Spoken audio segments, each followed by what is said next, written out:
JP Nation? This your boy JP. If you're a returning subscriber, welcome back to my channel. If you're a new subscriber, welcome to my channel where we do basketball reaction videos. If you love the game of basketball like I do, make sure you subscribe to ItzJustJP. Down below and click the notification bell, you know where our next upload is. Today we are reacting to another prime Larry Bird video. This is the best Larry Bird versus Larry Bird story ever told.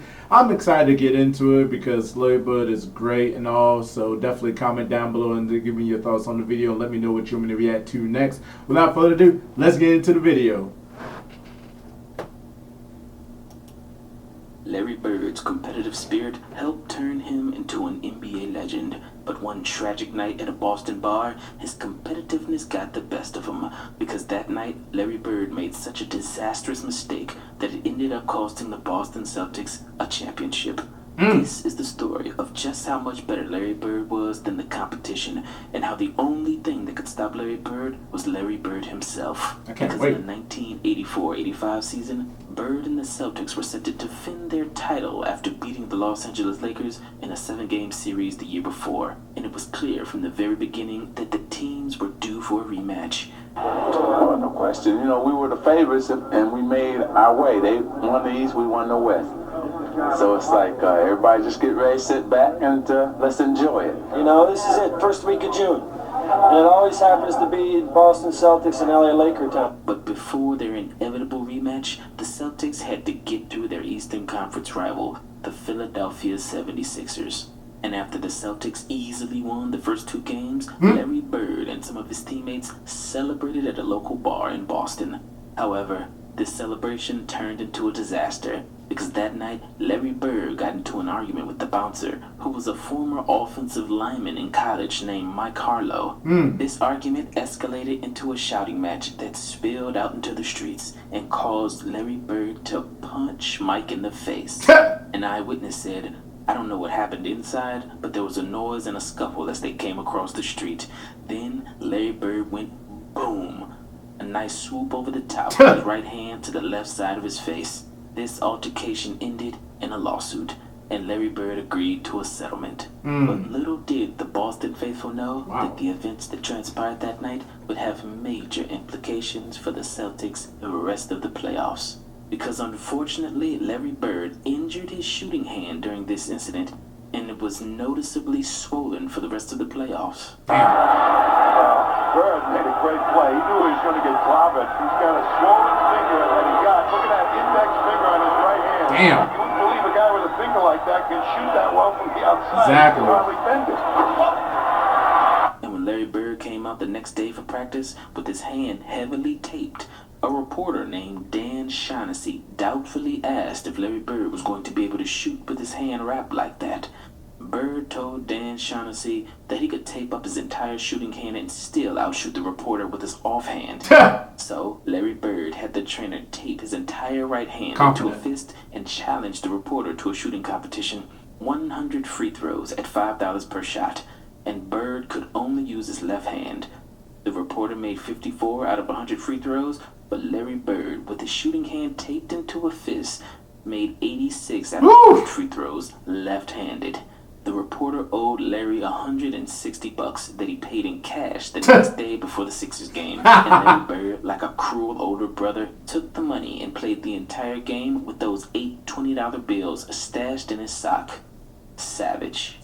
Larry Bird was literally in a class of his own when it came to shooting the basketball, because Larry Bird was the first player in NBA history to average at least 50% from the field, 40% from the three-point line, and 90% from the free throw line, becoming the very first member of the 50-40-90 club. But not only was he the founding father of the 50-40-90 club, but he did it multiple times while averaging 28.1 points per game and 29.9 points per game. In fact, until Kevin Durant finally did it in 2023, Larry Bird, for 35 years, was the only player ever to have multiple 50-40-90 seasons while averaging at least 20 points per game. Larry Bird was truly ahead of his time and in a class all by himself. Unfortunately, after Larry Bird injured his hand in that bar fight, he was forced to play the rest of those 1985 playoffs with a mangled shooting hand. Only he knows the effect of his injured elbow and finger and ankle and what have you. He never uses it as an excuse, but so far he has not shot well from the field and has not been a factor. I think Dr. J may be playing him, forcing him to go to his right hand a little bit more than Larry was in the prior games. He's playing on his hand and jabs at it, and he wanted a foul. He didn't get it, Larry Bird. Too bad. And when the Celtics team doctor examined him, the doctor said Larry had been in some kind of altercation. I examined Larry's hand, and it was swollen to double the size of his regular hand. And the condition of Larry's finger is such that he cannot make a fist on his own. Damn. And when asked about it, Larry said, "It hurts, but I can't use it as an excuse. It's just another thing you have to accept." Tough. In fact, Larry Bird tried to downplay his injuries so much that the story of the bar fight that injured his shooting hand didn't even come out until the following season. And when the story broke, Larry Bird was not happy about it at all. Larry, when I wrote about Larry's barroom fight at Chelsea's, which was hurt in the 85 playoff push, Larry didn't talk to me for 4 or 5 months after that. I knew that was going to happen. I understood that, but it was too bad, and he eventually, I think, got over it. He knew he made a mistake there. We all make mistakes. It's okay. But there was no way he could cover it up or pretend it didn't happen, because it affected the fans. It affected how he shot, possibly, and whether they won the championship or not in '85. So that was the story. But, if a guy's just having 1,000 beers or something, it's not affecting his play, you don't need to write that or get into his business. When it gets into the fans' business, then we do. Although the Celtics took care of business and beat the 76ers in 5 games, Larry Bird struggled immensely shooting the ball those last 2 games. Bird, top of the key. Bird is 3 for 11. This is his worst shooting game of the series. Because he went from averaging 28.7 points per game to 15.5 points per game, and from 52% shooting from the field to 30% shooting from the field. Damn. So is this a coincidence? I think not. Because in the finals versus the Lakers, Larry continued to struggle. Larry Bird with his first shot. Bird came back. He's been hampered by a variety of injuries. Bird with a runner. 10-2 run right now for LA. And Damn. Larry Bird misses. Stop. That is not typical Larry Pulls up Bird. against Haynes. And it's now 12-2. Casey Jones is going to call a 20-second timeout. The crowd is indeed out of the ball game at this point. Damn. While Larry might not use it as an excuse, I will. His shooting numbers were down significantly, which is the only reason that the Lakers won the 1985 title in 6 games, preventing the Celtics from going back-to-back. Bird. 70-53. You can hear the crowd just, They're all trying for 3-point shots. Bird damn. misses. That's got to be the ultimate thrill for the Lakers. Kareem hits again with a skyhook. Took advantage. The Lakers are less than a minute away. Unusual sight. Celtics losing a championship at home. Never happened before. Larry Bird's going out of the ball game. Only he knows how much he's been hurt and how it's affected him. And the first thing will be out of his mouth in the locker room to the press, I played terrible. No alibi. Never use the injuries as an excuse. The Lakers are winning it. 3 in 6 years. LA comes to Boston and wins the world title. I was the only guy that wrote about Larry getting into that barroom fight in the '85 finals when you guys lost, and I really felt that was newsworthy because he didn't shoot well after that, and the Celtics didn't win the playoffs that year, and they had a really good team, as you know. Their team was stacked. Coach, how badly injured is Larry Bird? Is there an excuse there? Oh, that's no excuse, no. If he's out there in uniform and he's playing, then that's it comes with the territory. I guess Larry should have shot the ball with his left hand like he did against that reporter. Which brings me to that very next season, because if you actually believe that the Lakers would have still won the title in 1985 if Larry Bird were healthy, then look no further than 1986, when the Celtics brought back the exact same starting 5. because after Larry's hand was healed, he and the Boston Celtics wanted their revenge and dedicated the entire season to dethroning the Lakers. And that year, the 1986 Celtics steamrolled the entire league and finished with the regular season home record of 40-1, which still stands as the greatest regular season home record of all time. To this day. In the playoffs, Larry Bird led that Boston Celtics team to a home record of 50-1, dethroning the Lakers as NBA champions, just like Larry Bird envisioned. In the very last game of those NBA Finals, Larry Bird had what he called the best game he ever played. But when you're so much better than the competition, you have to find little ways to motivate yourself. Kind of like another familiar NBA legend.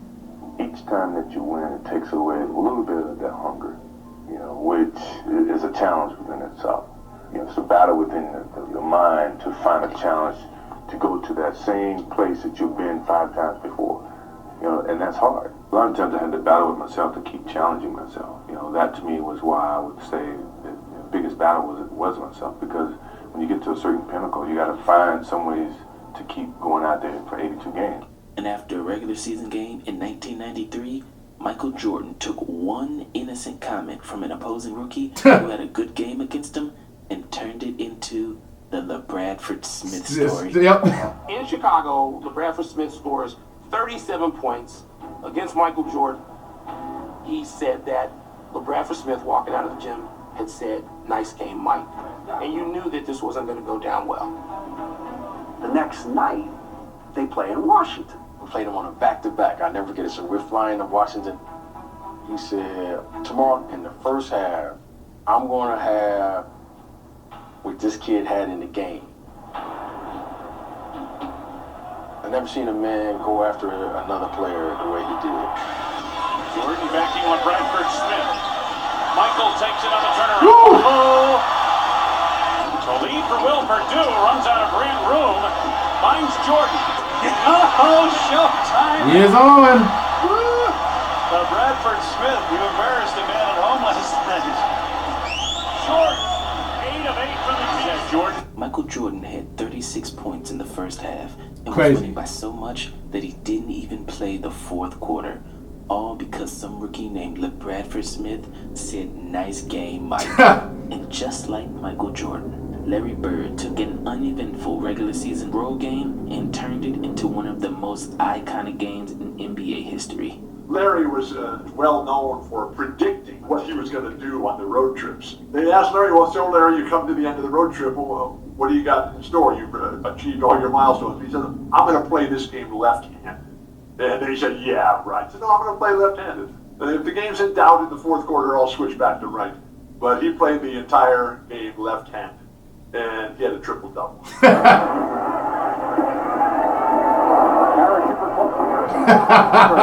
I feel bad for Portland sometimes. Larry just loves Portland. Made it look simple.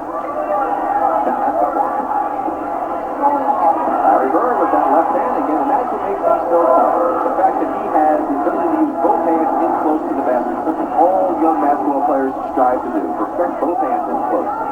On Valentine's Day in 1986, without his second best player, Kevin McHale, Larry Bird disrespected an entire team by playing the game left-handed. And at the end of 3 quarters, Larry Bird had 27 points, almost entirely left-handed.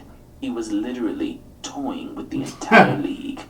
And that same reporter that Larry Bird beat in a shooting competition using only his left hand wrote an article in the Boston Globe titled "Just Call Him Lefty Bird," where Larry Bird said, "I'm saving my right hand for the Lakers." On paper, it was the Boston Celtics versus the Portland Trail Blazers. But in actuality, it was Larry Bird versus Larry Bird, because that's the closest thing to competition that the NBA had for him that year. Larry Bird from Johnson, excellent pass, and another 2 points with the left hand. So Larry Bird, if you're counting, he's got 31. Still 4:10 remaining here in the third quarter. But here's how this legendary game was even more impressive than the legend itself.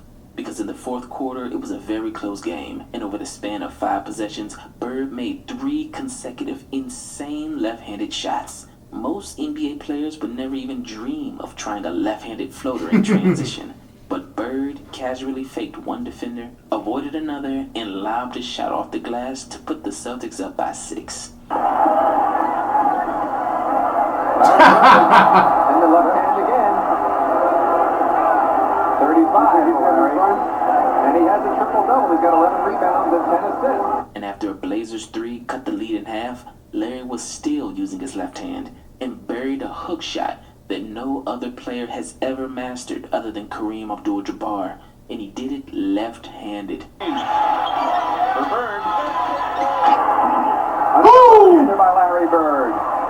Larry Bird's mixture of skill, creativity, and flat-out arrogance to pull off a sweeping left-handed hook shot during a close game in the fourth quarter has to be top 5 most savage moments of Larry Bird's career.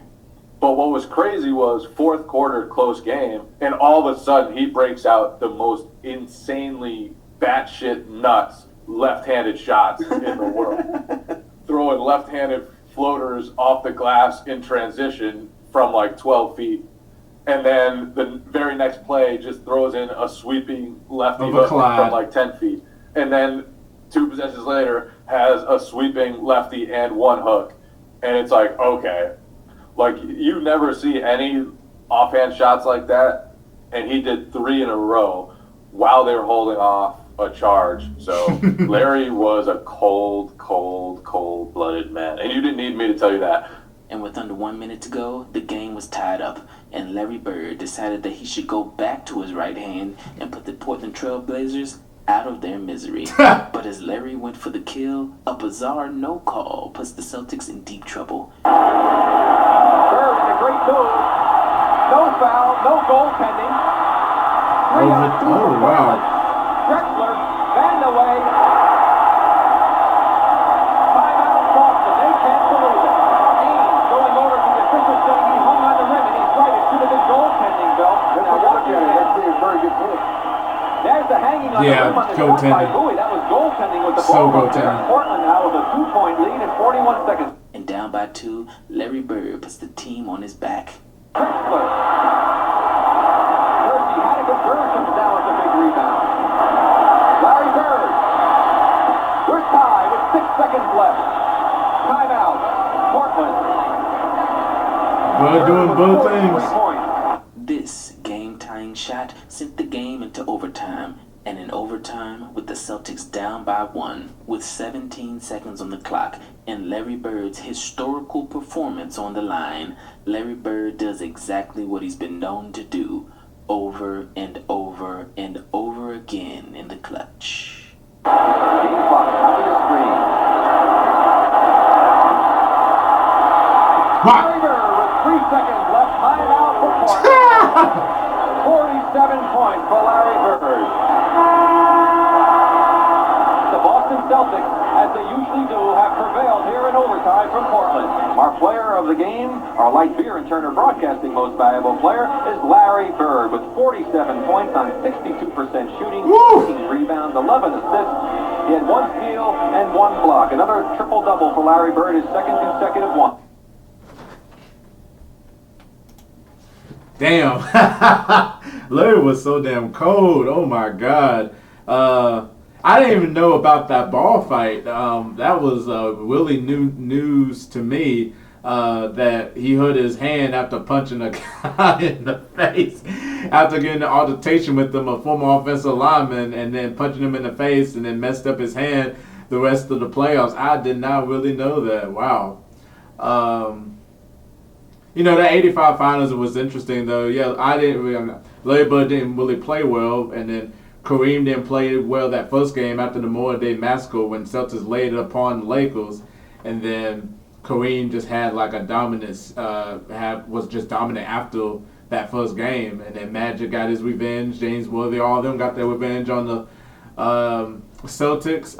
Who would have known if Larry Bird didn't injure his hand if the Celtics would go back to back? You know, like 84, 85, Larry Bird would have 4 championships, and then Magic would have had 4 championships. That would be interesting. That would be interesting if that would have came out at the end of the day. So definitely comment down below and tell me your thoughts. If Larry Bird didn't injure his hand, would he still won the 85 finals?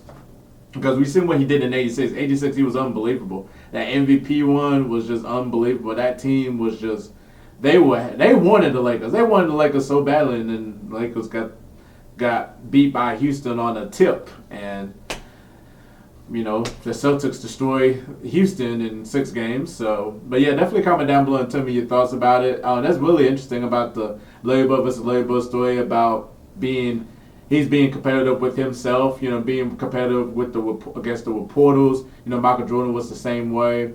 Because when you win so much, you have to find something within yourself to still have that hunger. You got to put different challenges in yourself so that you can still be hungry, that you can still be effective, that you can still be a force. Because once you win so much and you lose that hunger, it's hard to get back. So definitely comment down below and definitely let me know what to react to next. Make sure you subscribe to ItzJP for more content. Click the notification bell. You know where our next upload is. I'm JP. Your officer's one for day. Peace.